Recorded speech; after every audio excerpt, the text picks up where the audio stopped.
અને સમાચાર પર હવે નજર કરીએ તો શાળાઓની બોમ્બની ધમકી મામલે નિવેદન સામે આવ્યું છે અને પ્રવક્તા મંત્રી જીતુ વાઘાણીનું આ નિવેદન સામે આવ્યું છે। અત્યાર સુધીમાં કંઈ વાંધાજનક મળ્યું નથી તો રાજ્ય સરકાર સતત નજર રાખી રહી છે। વાલીઓએ ગભરાવાની જરૂર નથી તેવું પણ તેમના દ્વારા કહેવામાં આવ્યું છે। અત્યારે જે પ્રકારે કેટલીક શાળાઓમાં ईमेल मिला है बॉम्ब थी उड़ाव देवानी हूँ वालीओ अस्वस्थ रहे एटला माटे राज्य सरकार होती हूँ वालीओने स्वस्थ रहवा माटे विनंती करूँ छूँ। माननी हर्षभाईना मार्गदर्शन नीचे आपणो पोलीस विभाग ए सुपेरे सुरक्षा माटे काम करी रह्यो छे। जेवा मेल मिला तमाम स्कूलों 10 થી 15 स्कूलों छे। तात्कालिक बॉम्ब स्क्वॉड स्नीफर डॉग ની ટીમો એ ચેકિંગ માટે મોકલી દેવાય છે। અત્યાર સુધી કંઈ વાંધાજનક મળ્યું નથી। મારે ડીજીપી સાથે વિકાસ રાય સાથે વાત થઈ છે, માનની હર્ષભાઈ સૂચનાઓ આપી છે। ચેકિંગ બાકી છે ત્યાં પણ શરૂ છે, પણ અત્યાર સુધી કોઈ વાંધાજનક વસ્તુ મળી નથી। સંબંધિત શાળાઓએ શિક્ષણ કાર્ય સ્વાભાવિક છે કે આ પ્રકારની ધમકીના કારણે જોખમ ન લઈ શકાય એટલે એ બંધ કરી છે। પાટણમાં ન્યૂઝ 18 અહેવાલની અસર જોવા મળી છે ત્યારે અહેવાલ બાદ ઊંઘતું નર્મદા વિભાગ હવે દોડતું થઈ ગયું છે।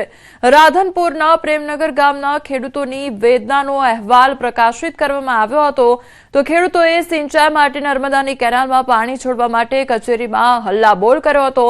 ખેડૂતોની અનેકવારની રજૂઆત છતાં ઊંઘતું નર્મદા વિભાગ ખેડૂતોની વેદનાને કરતું હતું નજરઅંદાજ તો અહેવાલ બાદ નર્મદા વિભાગના કર્મચારીઓ પ્રેમનગર ગામ ખાતે પહોંચ્યા। પ્રેમનગર ગામને જોડતી નર્મદાની કેનાલની સફાઈ હાથ ધરવામાં આવી।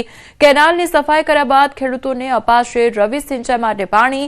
કેનાલમાં પાણી મળશે તો ખેડૂતોએ કરેલ રવિ વાવેતર કપાસ, એરંડા, જીરું, રાયડો સહિતનો પાક બચી જશે।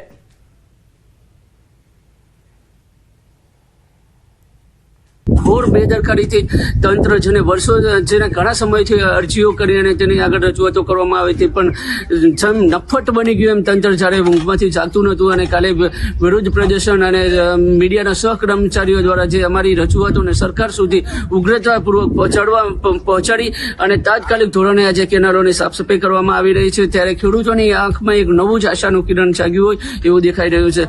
અમે કાલે નર્મદા ઓફિસે ગયા હતા મોટી સંખ્યામાં એટલે સાહેબાને વાત કરી તાત્કાલે આજ કામ ચાલુ કરી નાખ્યો છે અને રવિ હુકાતી હતી એ અમારી બચાવી તો મીડિયાવાળાને ખૂબ મોટો આભાર સરકાર સુધી જાહેરાત થઈ ગઈ।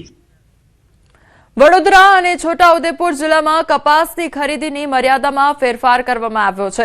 છોટાઉદેપુર જિલ્લામાં 18.12 ક્વિન્ટલ દીઠ મર્યાદા અને વડોદરા જિલ્લામાં રાજ્ય સરકારે 25.21 ક્વિન્ટલની મર્યાદા જેને લઈ છોટાઉદેપુર જિલ્લામાં નારાજગી જોવા મળી છે। ધારાસભ્ય રાજેન્દ્રસિંહ રાઠવા અને સંખેડાના ધારાસભ્ય અભયસિંહ તડવીએ કૃષિ મંત્રી જીતુ વાઘાણીને પત્ર લખ્યો અને મર્યાદા 18.12 ક્વિન્ટલ છે તેમાં વધારો કરી આપવા માટે માંગણી કરી છે।